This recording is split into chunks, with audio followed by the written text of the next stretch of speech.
So there's a priest friend of mine that belonged to this kind of quasi-religious community of other priests. There was a priest in this community named Father Jim, and I never met Father Jim, but this priest that I know was recounting just some of the feats of this man's life. And on the occasion of Lent beginning one time, he talked about Father Jim, how there was a Lenten season when this priest, Father Jim, fasted on bread and water only for all of Lent. He ate nothing but bread, and he drank nothing but water every single day in the Lenten season. And it's not something I could ever do. It's certainly not anything for the faint of heart. I'm sure there are people here that could do it that are holy enough, but Father Jim went to see a doctor every week to get a checkup, making sure that the vitamin supplements he was taking and everything wasn't damaging his health to do that. And he had to get his doctor's permission every week to kind of continue on another week in the season of Lent. And he did. He made it all the way through Lent on bread and water. And then Easter Sunday came. And he's there with his brother priests, and there's this table filled with great food. Meat, potatoes, everything. I don't think there were any vegetables. Wine, beer. It's Easter. It's a feast. Our Lord is risen from the dead. And they were going to celebrate it worthily. And he said that that day was harder than all 40 days of Lent prior. Because every impulse within him was screaming to gorge himself. His soul was screaming, the tomb is empty. He's watching his good friends feast and celebrate our Lord's resurrection.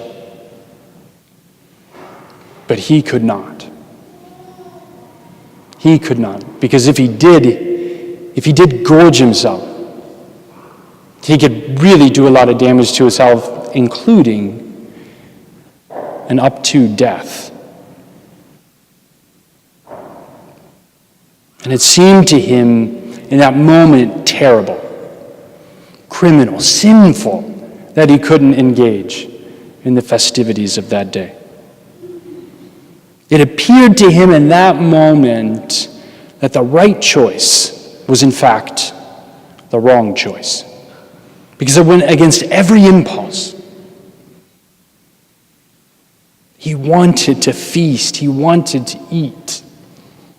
And so it appeared that the right choice was the wrong choice, and the wrong choice felt right. In that moment, at his weakest, there was Satan, tempting him with something as real as death under the shroud of an Easter feast. Now imagine being in the desert for 40 days and eating nothing, having nothing to eat, which is what our Lord went through.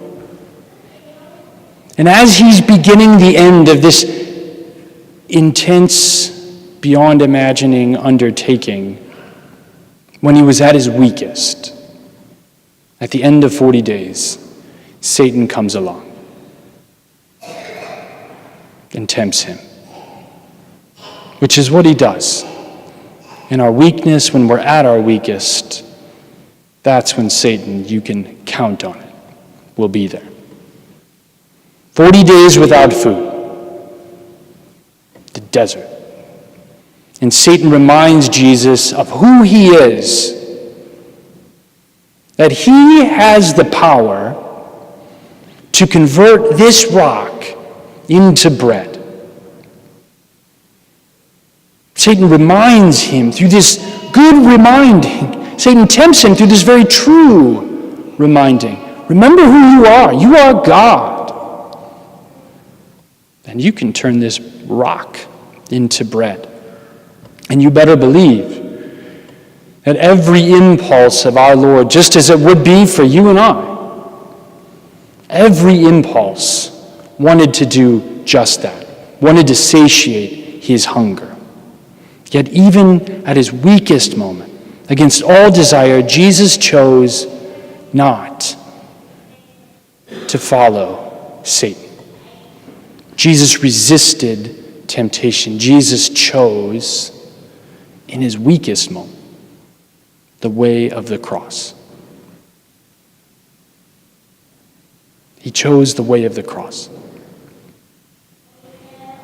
And he is teaching us in this gospel to choose the same. Because by all appearances, right, the cross appears to lead to death. And choosing the cross goes against all impulse. Choosing suffering goes against all impulse. And so while that cross may appear to lead to death, we know that his cross, in fact, does not lead to death. Guys, in this Lenten season, in the midst of yours and my weakness, in the midst of temptation, when Satan is beating us down with temptation, do not choose the path of least resistance.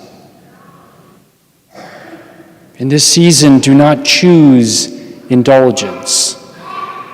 Do not choose gratification. Even if what you're choosing is not a bad thing. Food is a good thing. But yet our Lord went 30 days without it. And at his weakest, when he was hungriest, he chose to resist the temptation even then. Do not choose indulgence. Do not choose gratification. Because that does not lead to resurrection. That leads to eternal death. Indulgence, gratification, the path of least resistance, leads to eternal death. It leads to Satan and hell. This Lent, may we persevere in making the arduous choice, choosing the way that goes against all of our impulses, choosing the cross, because it is only through the cross and that path that we can arrive at Easter.